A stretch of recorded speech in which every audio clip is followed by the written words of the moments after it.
This is Andy B on the Get Your Home Show. That right then was the news. Just after 5 o'clock, we have got a guest with us today. Now, ordinarily, Mondays and Wednesdays, we have an amazing plethora, a smorgasbord, if you will, of guests. And then Tuesdays and Thursdays, we have my regulars. We have Richard Scott, the good doctor, on a Tuesday, and Lord Jackson on a Thursday. Today, if you look at your watches or your calendar and you check it out with a wasp, you will find out is a Monday, which means I get to do this. Hello, Ryan. Great to see you. What an introduction. I know. Well, you see, I like my introductions. It's good fun. So Ryan, let's just keep some simple stuff, because we have to acknowledge your wife has been interviewed by me not that long ago. So you are husband of, but I like to go a bit deeper than husband of, wife of, because of course you're more than that. You are that, but you're much more than that. So I thought, having chatted with you ever so briefly, let's have a proper interview and do this for real. So just give us a bit of an idea. What does your day normally look like? I'm Lisa's husband. That's not the answer you wanted, is it? I run a company called Always Better Than Yesterday. I support and develop heart-centered leaders. I really believe that we all have gifts and skills and talents that are crying out to be brought to the world in service of other people. So that's my joy and my pleasure, and I get to support and serve great people, and it's a blessing. I get to talk to great people like yourself as well, which is always really, really cool. How does that work then? Is that podcast? Is that interviews? Is that sort of virtual support, physical support? How does that work? Yeah, in a former life, I used to have a career in the UK police service as a civilian, and as I grew in my leadership journey, I trained to be a professional coach, which is not like in the sports world, but it's effectively personal development, career development, and so I was doing that within the police service, but they weren't really maximizing what it's there for, which is about to unlock potential. I was just really coaching people who were a bit of a performance problem, and the managers were outsourcing their responsibility. So I just started to do that a bit more on the side, do it at home. And I built this little community, and then the podcast kind of came along with that. So I guess you could say, a bit like yourself, I just ask great questions for a living. Which is really good fun. I love it. I was interviewing a bunch of folk yesterday, a film screening, and I love it when you ask a question and the first thing they say is not the answer to the question, but, oh, that's such a great question. I know I've done something good right there. If I could replicate that every time, I would be really, really happy. But occasionally you just get the right question, and somehow asking the right question, it just opens up a conversation in a way that you perhaps didn't plan, but is so much better. Yeah, and I just mentioned a minute ago about heart-centered leadership, and all matters of the heart. They're a little bit deeper than the surface. They're a little bit deeper than what might be the expectation. So it's a real pattern interrupt when you speak to someone about what do they really care about, what are they really passionate about.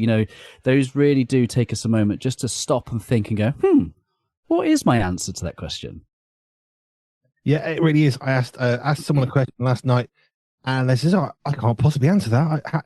How would I ever know the answer to that question?" I'm thinking, I thought that was quite a good question. Anyway, they then proceeded, as they were thinking, to start to talk and gave me 5 answers, which was superb to one question. It's funny because sometimes we just don't realize that the answer, the information is here, because we can't necessarily immediately grasp it. We just have to reach for it. And that's why I kind of ramble on a bit. It gives people time to think, I suppose. It's not intentional. It's just kind of what happens. It's not on purpose. But then he came up with these amazing, deep replies, because I was asking, what have you learned about, the kind of World War II period that the film was about that you didn't know before? I don't know anything. And then trotting out all this amazing information, which I'd never heard of before. It was phenomenal. And that's the thing of a decent question. It helps somebody to really think through, I suppose, who or what or when they are in the world. How do they interact with those around them? The good questions can really help somebody understand who they are. Are there any more powerful questions than, who do you say I am? You've been a great mentor of mine, because, I would go as far as saying probably ask some of the most simple yet great and profound questions that we'll ever read. Totally agree with that one. Right, so that's your day job. You've got a family as well, which we want to come into all that. How is it going? Because your wife's busy trying to get the bands going. She's growing it from nothing. She's now got a drummer who we've also chatted with, and who's great.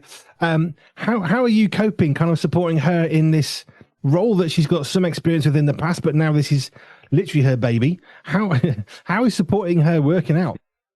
Yeah, far better than it would have done a few years ago. I've been on a real journey. I guess I've been on a bit of a development journey myself, a bit of maturation required. And, you know, in the early days of our marriage, we were probably working a lot in silos, doing our own thing. And I've really got to a place now where I'm actually probably the more stable one. I've always kind of been a bit more chaotic, a bit more kind of putting my energy out of the home into the world, into the business. And actually, the last couple of years has been great to support my wife and support my two children who are transitioning to big school, and actually it's been a real, I absolutely love it, just being dad and husband, to see what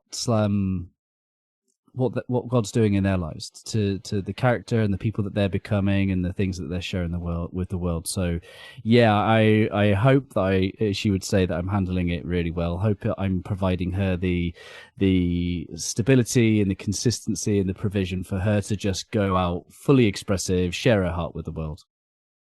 Which is one of the things I really loved when I had ever such a brief conversation with you after having interviewed Lisa on this show weeks ago now. I just want to delve a bit deeper into some of that relationship stuff that you guys had, which was really interesting because she was very delicate at sort of talking about some parts. But I wanted to ask you some deeper parts of that, because your life now, you both would describe yourselves as Christians, so that's transformed your life. Paint a picture for us of what the life was really like on a day-to-week basis. And you've given us a few closed silos and stuff, and I suppose energy outside of the home rather than in. But paint a picture for us on a day-to-week basis when it wasn't going so well. Yeah, so Lisa and I have been together since we were 15, so that's 24 years.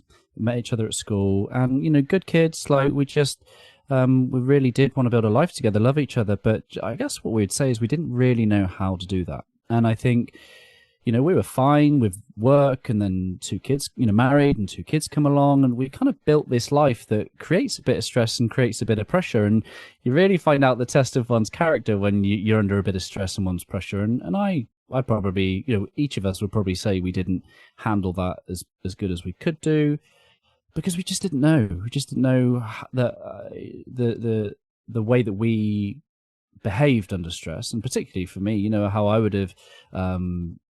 My presence would have changed whilst under stress. And being honest, I was a young lad in need of a lot of love. My upbringing left me feeling and believing that I wasn't worthy. I get abandoned by those who love me, and an insecure version of me when we had children was actually quite jealous of the attention that the children got. And so I wasn't able to deal with it in the most mature way. I probably was overly needy, which would have repelled her. And so it's a bit of a mess. You got two young parents that want to, create a wonderful family, but just keep missing each other.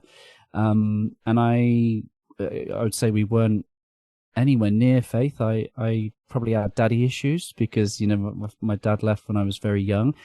So faith I wouldn't even say it was on my radar. It would have been the antithesis. I would have been anti, and I was very anti, because I was never going to open myself up to be let down by an imaginary father figure. I'd already knew what the real one was like, so why would I open myself up to an imaginary letdown? And so, we got to a point where we're trying to deal with it best we can, and I'll pause for breath in a minute, but Lisa found in our suffering, in her suffering, she found faith. And I found a get out clause. I was receiving counsel of the world that just says, just go and be happy. If you're happy, the kids will be happy. And I got to a point where I nearly gave up hope. And the advice was probably the worst advice I could have ever received, because it was self-focused. And I really needed at some point someone at that point just to grab me by the ear and go, "Come on, son. Like, be a man, be there for your family." And I didn't have that. I didn't know what it looked like. So I'll pause there. Lisa finds faith, and it kind of makes things worse for us. So part of that I definitely can understand. My dad left when I was 4. When I had my first son, I just thought, well, I've seen some guys around me. Some of them are doing quite well, I think, and some of them less so. So it gave me some form of framework, very loosely. I was really blessed in one regard that God had kind of sent me these three different father figures from very different families. There was one that was very much like a spiritual father, and he would sit me down and talk about life and how I felt and what was going on in the world and how did I work with that. There was another guy who was Mr. Practical. He showed me how to do wheel spins and handbrake turns and bought me a bag of chips. And it was some of the good practical dad stuff that I'd not had. And then there was a third guy. I used to spend lots of time with them and their children when they had children and be there in their lives. We'd go on holidays together. And so I had these three different families, different blokes, but different aspects of a dad. And a lot of that was very helpful. But again, it's still fragmented, right? Because this isn't one person to look at. This is different people with different families and different situations. And so when I had my own son for the first time, there's that, what am I supposed to do? I don't have a father figure to look to and think, yeah, he did a good job. He did not do a good job, much like, I guess, in some ways you, maybe for different reasons. But it meant I'm thinking, well, how do I do this? I mean, I was a Christian at this point. My wife was a Christian. We got married in a really good context, but I've got this massive void of what does a dad look like? What should a dad look like? Now, I had a good relationship with God, but there was a physical element missing but I don't know what that's like. And when a problem would come along and what am I supposed to do here? So all I could do is pray more and lean on God more, which was hard and it was good. But I say all that just to say I understand some of the parts of how do I be a good dad when there isn't that role model, which is why for me I'm so passionate. How do I support men generally? Because if I can help a guy to be more of who he should be as a man, and embracing the masculinity, which is so critically valuable in this world and being destroyed. We need it because it goes perfectly against being feminine. And how do I help men do that? That's why I've launched a men's mag in part, because being a man's a great thing, right? We're pretty much every other person. So that means it matters how we behave or don't behave, which is really, really important. How did that transfer then? Because you said that Lizzie became a Christian, found faith, and it got worse. How can that possibly get worse for people who are listening thinking, well, that's a good thing, surely? I was just angry with her. I thought that was a really passive way of solving our marriage problems, being completely crude and honest. She just needed to love me more. That would have fixed all of our problems. But the reality is, it was deep character work. It was a deep transformation of the heart and understanding how to love each other properly. And in many respects, I had to do a lot of healing. I had to go and realize where I were believing the lies, where I wasn't loved, where I was believing the lies that I could be rejected and abandoned, and stop searching for that outside of myself. And stop holding her ransom to be the one to provide me that. I can say that now with absolute clarity, some 7 years, but that's not the logical conclusion you come to when you're in the midst of it. But, it made me angry because I thought it was a passive solution. But so I had great intentions. I don't do things by half, so I was all in, and we're really kind of like, we've banged our heads together, and we're kind of like, right, let's sort this out. What a beautiful family we have. Let's kind of figure this out. And she's like, I want you to come with me to Big Church Festival. I'm like, pardon? You want me to go to a festival of 40,000 Ned Flanders? I'm like, no. But off I went, and secretly, don't tell anybody. I loved it. I'm a people watcher. I'm a psychologist, and I was just watching. I was hearing the likes of worship music I'd never heard before. Somehow they were all speaking directly to me. I don't know how that works. And, and just I'm people watching and I love authentic people. I love fully expressed people. And I'm watching these different crowds just having full on open worship. And I'm like, wow, what is this? This was completely different to any kind of church I'd ever been to for kind of like christenings and weddings. Like, sure. And here's the important thing it did for me. I wouldn't say I became a Christian there and then. But what it did is it broke the identity that I'm not like that. I had no comeback. There was all walks of life. I had no defense to say this was not who I am. This isn't for me, because like God just showed me there and then, this is my church. It's funny how we have these perceptions. I've got a phrase I've used for a long time. Sometimes perception trumps reality. And it's because so often we see what we think we can see. We understand it through our own filters of life. and then we see what's going on, and we then, because we've got those filters, we then know what's going on, even though it's not what we know. Social media is classic. We see the snapshots of wonderfulness. We don't see all the misery and pain in between that. Therefore, perception starts to trump the reality of what's going on. So in a sense, it sounds like you've gone with a reality in your head of those perception of here's what Christians are like. And I guess in a sense, in the nicest possible way, it shocked and shook something loose in you. Yeah, something that I couldn't see the world the same way ever again. Which is always a good thing, but a scary thing when we lose something that we held secure. It's like being uncomfortable or rather comfortable with the uncomfortable. You know, we can have that thing that we don't like, that we hang on to and it hurts, but we know it's there, right? So therefore we know if I can feel pain, I can feel. We don't think, well, we don't need to feel pain. We just get focused into, but I can feel pain, therefore I am. And I guess that's where that experience came in, because that authentic element of worship, that's the sort of thing where something like Big Church Festival, and there are plenty of them, that can come out because people aren't in a church, they're not in a context that has to be done in a certain way, and that's nothing wrong with that. They can be much more free, and that then allows the authenticity to be expressed, perhaps in extremes, which is almost an oxymoron. But I think that's actually probably true. Yeah, and do you know what? Big Church is it was almost our annual pilgrimage. We went, bar the COVID years, we went every year, 5 years on a trot, and you know, there's always been milestones to that festival. You know, I remember being there on day one, and it was Pat Barrett. Into Faith I Go, I think, was the main one that I kind of took away. And you know, without getting too far ahead, we kind of go the following year, and my family are going to bed, and I'm intentionally getting out, and I'm going to the worship tent late at night, and I'm hearing another message from Pat Barrett, which is talking about as for me and my house. And it was almost like my own kind of a hero's journey, my own kind of like archetypal journey of going from like so far away from it, prodigal son, then kind of stepping into that kind of spiritual leadership within the home. It's been an arc, and it's definitely been a journey. The best journeys are never short. I would say it's still happening. It's still happening.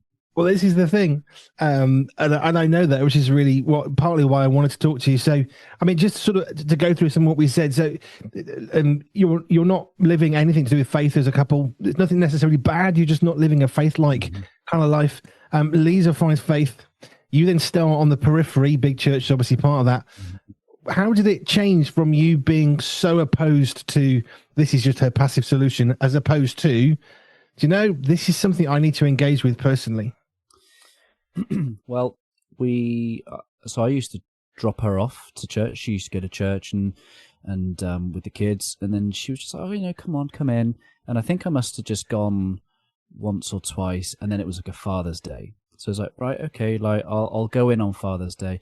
The pastor of the church used to be my school teacher, and he was the type of school teacher that would talk about anything but the subject. You know, all the lads loved it. He would be talking about the England starting lineup before he'd be talking about the thing we should be learning about, right? So I could go in and listen to Mr. Wiley and down at Vineyard Church in Trowbridge back in 2019.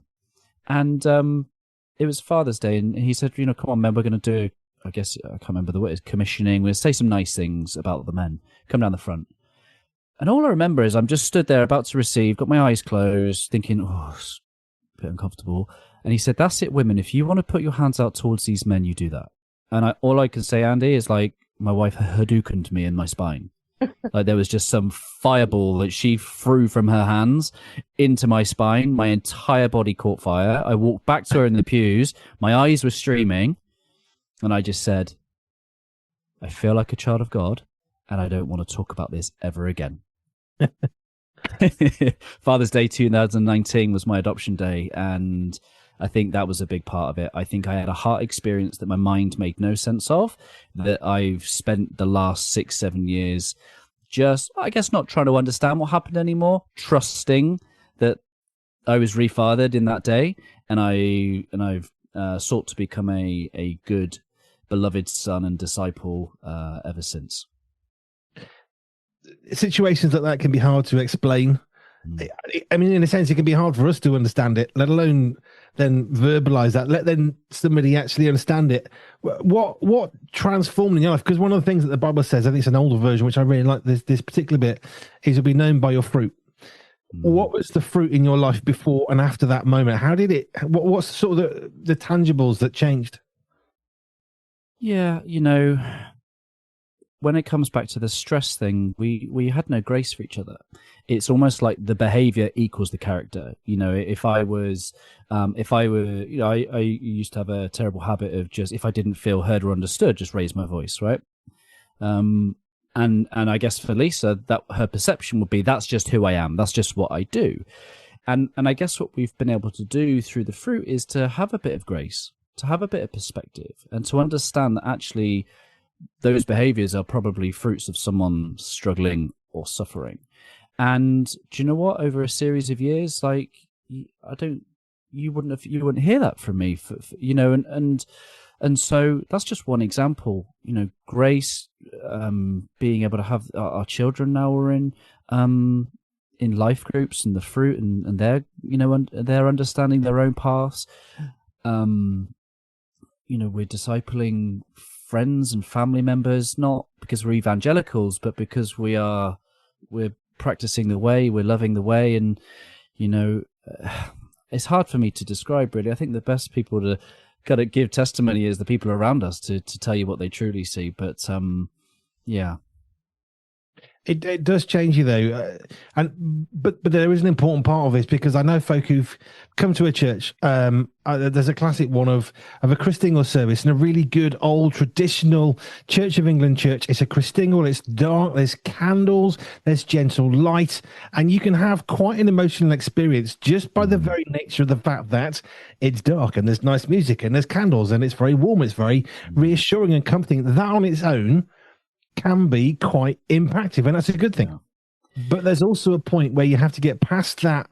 Yeah. I'm experiencing something, to it making you want to do something different, as opposed to just experiencing it, which is that back to that happiness thing that you said you were trying to be happy.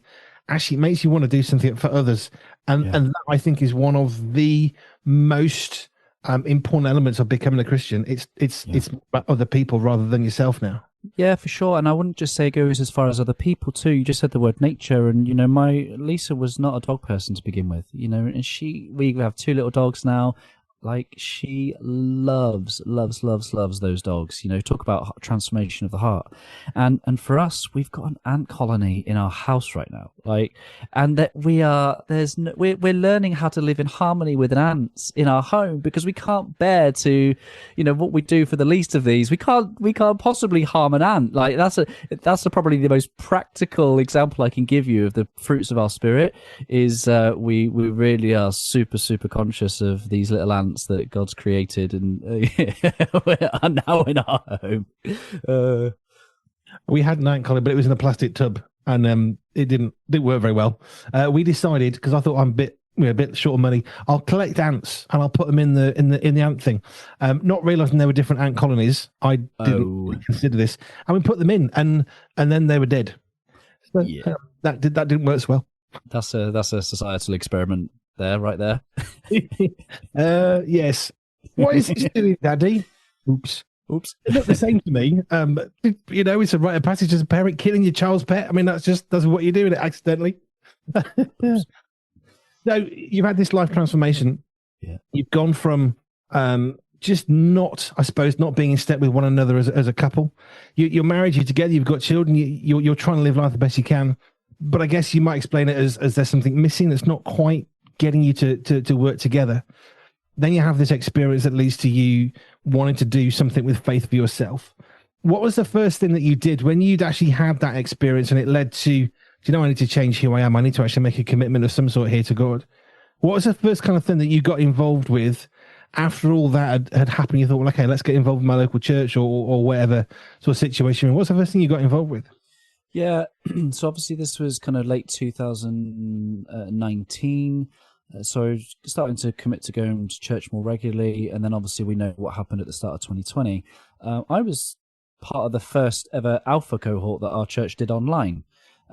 So I went through that. And Andy, I don't do things by halves. If I'm in, I'm in, and I guess once I'd made that commitment, my mind, books, podcasts, I've been running a podcast since 2018, and the irony is, many of my early guests from America, they're all Christians.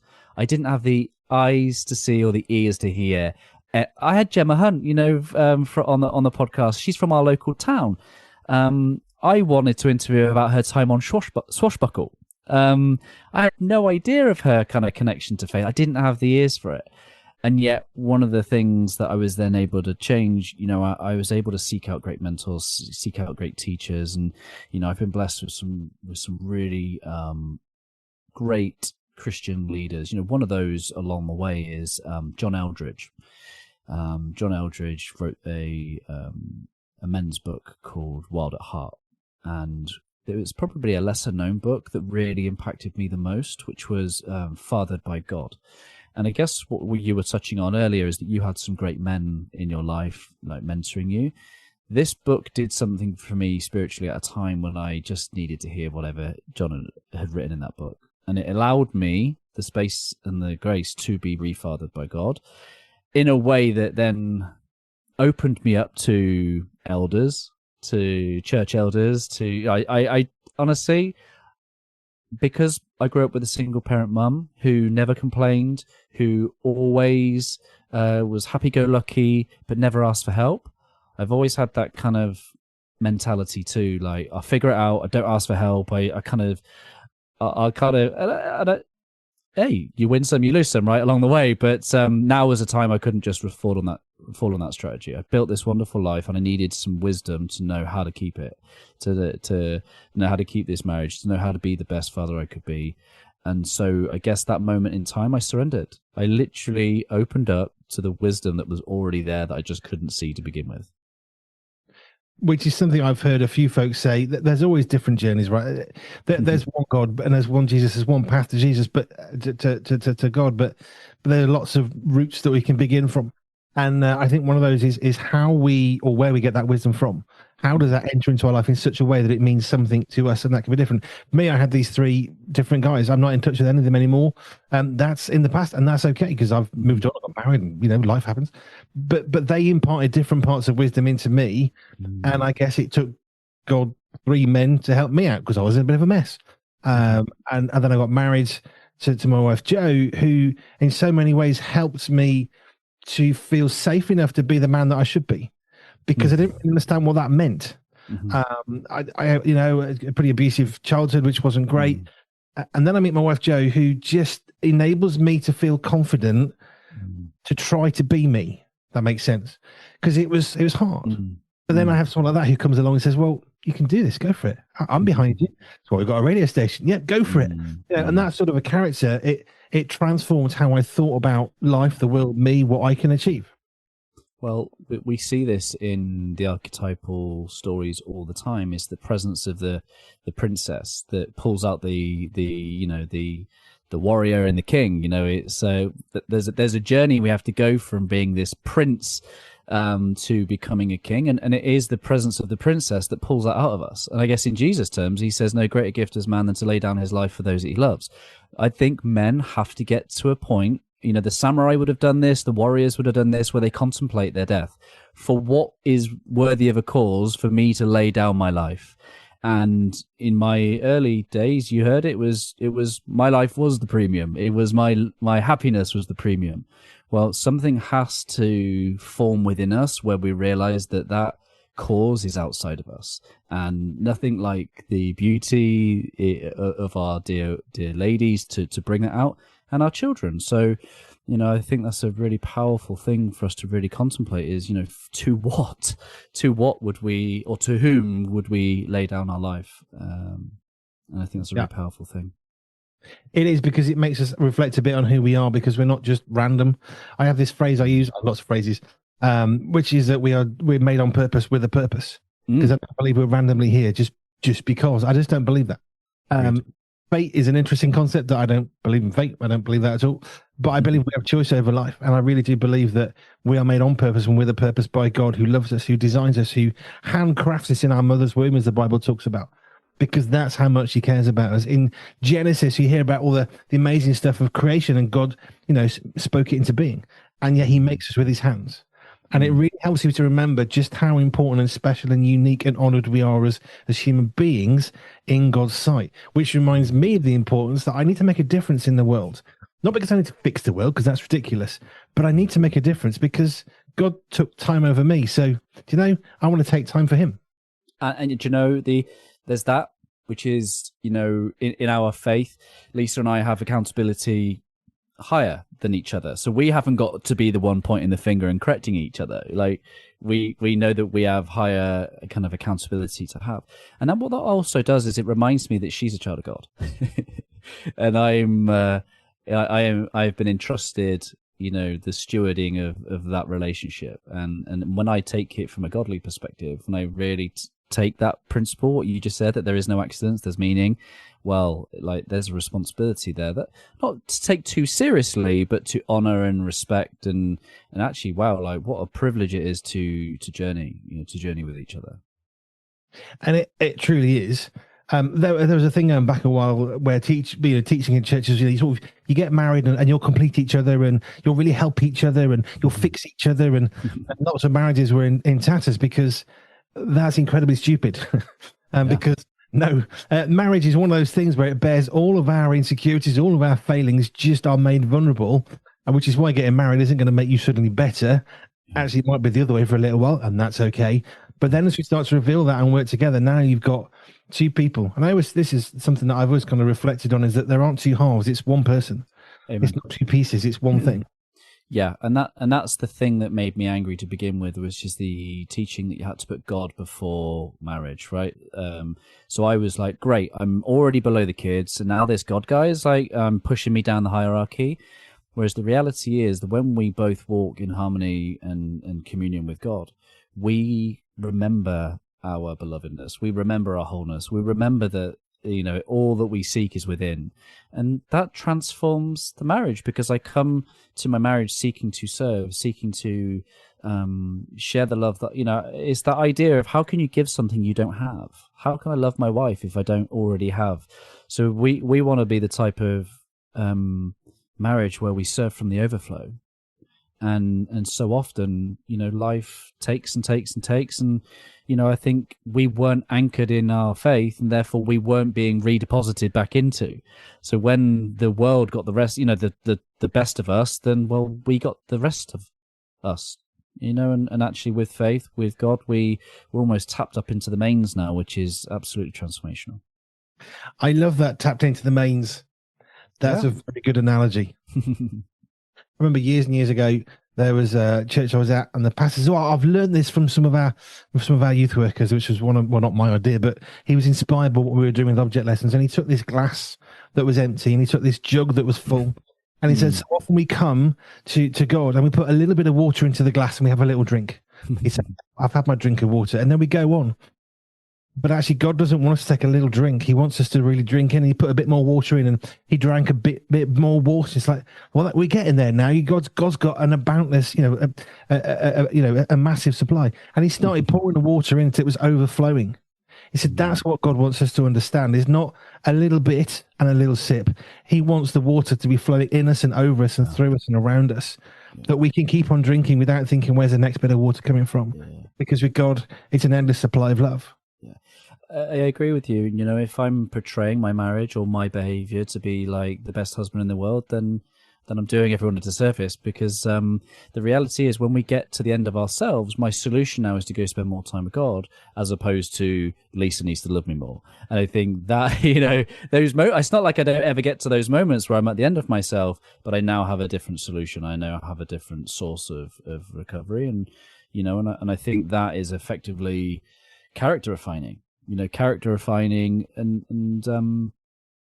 it's a muscle. It's something we're working on all the time. Do not take me as some form of teacher or prophet. Far from it, my friend. I'm just a humble guy trying to love my family and exist in the business world and marketplace in harmony with a loving Father. And applying the teachings that have been handed down to us over the last couple of thousand years, rather than just read them, actually live them. And they're pretty dangerous teachings if you actually apply them. Dangerous in a good way. Let me share this. I don't think I've ever had cause to share this before. I remember when we'd been married for a few years, and I would look at my wife's relationship with God. And I'd been a Christian since the age of 7 when I chose to follow God. She was much older. She was very much a grown adult at university in France, and then she found God. So I've been a Christian a lot longer than she had, and my relationship in some ways was sort of, I suppose, more mature or longer along the line, not deeper, that's different. But she had a relationship with Jesus that used to really irritate me. I thought, I'm really jealous of the relationship you have with God, because I don't feel like I'm ever going to have that in my life, because I don't understand how you can have such a beautiful relationship that I can't have. And I got so stuck on, I can't have the relationship that you have with God, therefore I am jealous of your relationship with God, realizing not at all that actually I could have that same relationship with God if I stopped looking at her relationship with God and thought, hey, I'll start to pray and read the Bible more and spend more time with God, and then I won't have to be jealous of her. But there was that, I don't know, a bit of a disconnect, which I guess is why I wanted to talk about this. It came to mind, but there was a disconnect in my brain of, but I'm jealous of my wife's relationship with God, and she won't want me because now she's got God, and you can't have 1 + 1 because the numbers don't add up. Actually, they do. In fact, they add up even better because God's maths may not be human maths, but it's rather good.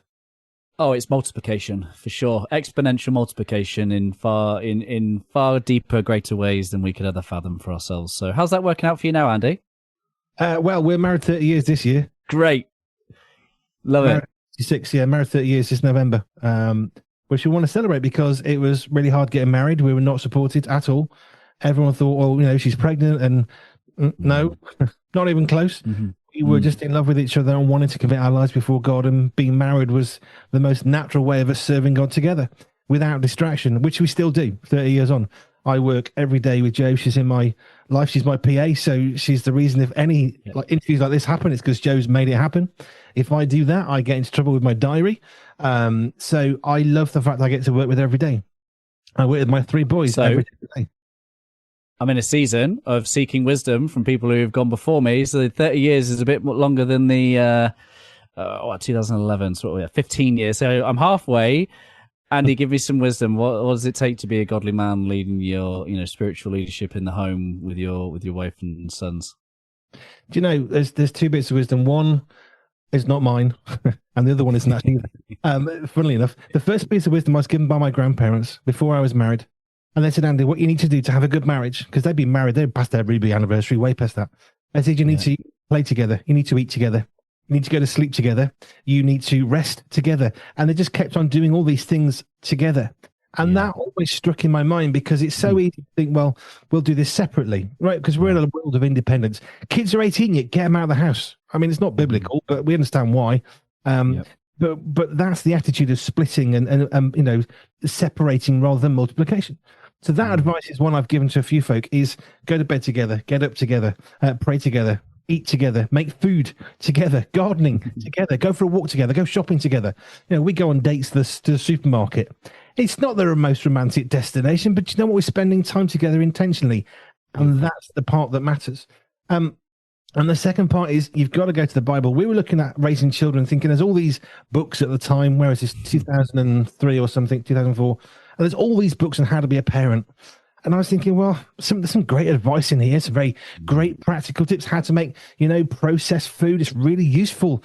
But how do I raise my children? Where does discipline fit into raising children in a godly, biblical way rather than a worldly way? And we understand with God and Christianity, there are boundaries and there are consequences. So how do I apply that into raising children? So we just looked at, well, what would God do? There's consequences, right? So everything that our children do, there are consequences. And some of them aren't good and some of them are. And that's the application that we had. That's not my wisdom. That's just straight out of Scripture. Because God's ways with us are, there's consequences. That's the whole point of faith. Salvation, heaven, hell, there is a consequence to our actions. Because ultimately, if we don't choose to follow Jesus, then we're going to go to hell. It's that simple. It sounds quite harsh. It's also very true. And I absolutely believe it. So there is a consequence. So that's built into Scripture. So again, another piece of advice, not my own. But we just go back to God and we pray. Here's one for you. So we went into children's ministry, not as children's ministry experts. We didn't have degrees or qualifications. My wife had done all sorts of work. I was a trucker. We weren't children's workers, but we had children. And we were Christians and we felt called to this. And the very first church we went to, everything that happened that came up, we don't know. What are you going to do? Don't know. give us a bit, and we go off and pray, and we'd say, okay, God, Holy Spirit, you there? Can we have some guidance? And we'd come up with these amazing ideas, and people say, wow, you guys are so clever. No, these are not our ideas, because these are really clever. And that's the difference, I guess, is you go to God and you ask him, and you wait sufficiently longer enough for him to have the honor of speaking into your life before you do, in order that you can gain wisdom. Because it's easy to say, God, what shall I do? Oh, you're not talking to me. On we go. No, give him the opportunity and the honor to speak first, which means patience, which is really important. It's one of the fruit of the Spirit. Yeah, powerful. And the words together, Lisa, so since Lisa came on your show, she has played her first live show with Dan as for Kingdom's Cause, and you couldn't have written it. The way with which God had in store for her first performance, we were together, so we both travelled to Ireland. She opened and closed a corporate conference, which is just completely, a juxtaposition of what you would expect, right? And it's just God's humor all over it. Her gifts, her skills, her talents. And actually, when you zoom out at the conference, the theme was about love and leading with love and collaborating. So whilst it wasn't a faith conference, it was a corporate conference.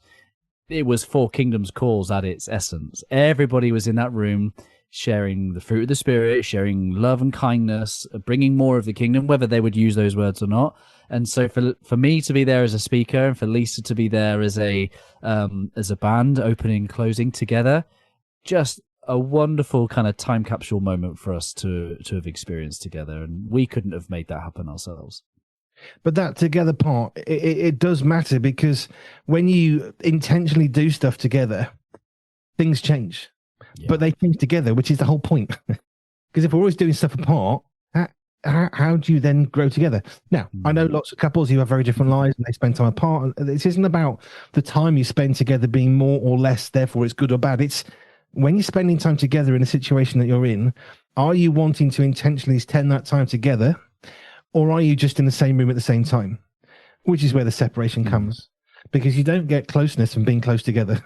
It actually happens from an intentionality of wanting to grow deeper and to learn more. I try and become more like my wife every day, because I admire her in so many ways of who she is, her past when she met Christ, the jobs that she's done, the way that she mothers our children. There are some parts I'm not going to imitate because she's female. She's not me. It's great. But the male and the female complement each other really, really well. But there are other parts of her I just think, I want that prayer life. I want that desire to know God more. And I've never, ever caught up with her. And I'm okay with that, because I've always got something to aim to. And do you know what? Sometimes the fruit of the Spirit is like the unlovable bits that we feel called to love. Yep. And she loves me very well as a result. Yeah, 100%. So what's your day-to-day? I mean, I know let's go back to the start of the conversation, because we've gone off on quite a nice little detour today. What's your day-to-day job, and how can you help people who are listening? Yeah, so I'm really just helping people journey in this lifetime, understand who they are, what they have, so that they get the clarity to bring that to the world in service of others. 1 Peter 4:10 says that we have gifts and skills and talents, and he calls us to use them in service of others. And I provide a service to help people discover what that is, and to structure it should you want to bring that to the world as a business, as a charity, as a community, as a podcast, however you wish to express that. That's kind of what I do. It's always better than yesterday. Coaching, community, and podcast. If people are thinking, sounds like a nice chap, how can they make contact with you if they want to find out more specifically about how you can help them work together? Very kind of you. The website is 4 letters. It's abty.co.uk. See, that's cool. ABTY. Remind us what it stands for. Always better than yesterday. ABTY. And the last bit of the website, which has completely gone out of my head as soon as I said it. abty.co.uk. Thank you, abty.co.uk. Ryan Hartley, this has been a pleasure. Now, I said before we started this interview, I was going to play for Kingdom's Cause, because I think for both our sakes that would make sense. So I'm going to play the latest song that we've been sent by your wife. It's called Lead. It's an amazing track. I watched clips of it when it was on Insta, and I thought, yep, can we have it now, please? Because this sounds really, really cool. It's really good. Can I share some exclusive news? Oh, go for it. So Bleed will form part of For Kingdom's Call's debut album. It's called Messages for Warfare, and it's out Friday, May 22nd. May 22nd. Jolly good. I'll have to get Stephen to set up an interview to do that stuff. Yes, sir. On the rock show. It is decent rock. How would you describe For Kingdom's Cause as music? Oh, it's just all out heart, passion, worship, and just, I don't know whether this is heretical or not, but I really believe that they are psalms. They are Lisa's wrestle with God. They are her journey through faith, and it's wholehearted. It's full, and I'm seeing people connect with it. That people, young mothers are sharing it with their daughters, and they're finding a voice, a connection with faith that might not otherwise exist. And that's all Lisa seeks to bring, is that sharing her own experiences, how God's been there and present throughout those times. May that be a blessing to other people. So yeah, may that album, may those tones, may those songs find the people who need to hear it. That's for sure. I'm going to definitely state it's not heretical. Psalms are what David wrote. What we read as the Psalms, they were just David's wrestles with life, and they're recorded in the Psalms. So yeah, and it's a good thing to do because it does help us to get our thoughts into order. Ryan, thank you. abty.co.uk. That's the website. We're going to play Bleed now from For Kingdom's Cause. Thank you, Ryan, for your time. It's been a pleasure talking to you today. And bye for now. Appreciate it, brother. Pure Men's Mag is under starters orders and raring to go. Yes, the June edition even still has that minty fresh smell of anticipation as the amazing team make sure everything is tickety-boo just for you. We take a moment to focus on Dave Kingswood, who talks about fostering and why men need to get involved. We've got paper subscriptions from £48 for 6 months or digital subscriptions from £3 a month. Just head on over to puremensmag.com, www.puremensmag.com, and get yourself a copy. These are made AI free by men for men.